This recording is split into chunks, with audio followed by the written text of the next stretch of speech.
it's easy to say, like, the violence happens in Tulsa, but what does that have to do with Durham? Well, the way that terrorism works, domestic terrorism works, is it's that fear. It's you lynch someone in a public square, and that is meant to send a message of fear to every other business person in the area. So Black patent holders, Black bankers, Black property owners, anyone who even deemed to build a nice house. That's why Tulsa was ransacked and looted and bombed to bits, was because the Black community had gained success. So like you said, there has always been entrepreneurship. There has always been saving. There has always been creative entrepreneurs in these communities.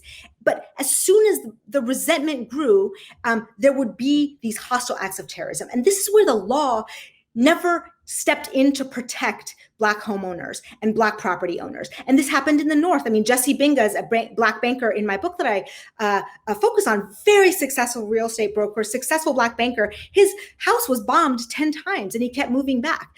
Dr. Austin Sweet, in Chicago, was armed to protect his home, and rioters came with Molotov cocktails and threw them into his house, and that was a family that lived in these houses. And so if you were going to buy a home to invest, you didn't just have to worry about getting enough money for the mortgage. You also had to worry about the white mob that was going to come. So we talk about racial riots now. The only racial riots in America, and that weren't called racial riots, were white riots on Black properties. And then, of course, the lynch mobs that also kind of put that terrorism in. And so a lot of Black business leaders and Black leaders in general operated under a real threat of bodily harm. And I don't think we can underestimate what that does to a business, to its business's customers. If you feel like if you can't get people to walk in your door and have physical safety, if you can't put your deposits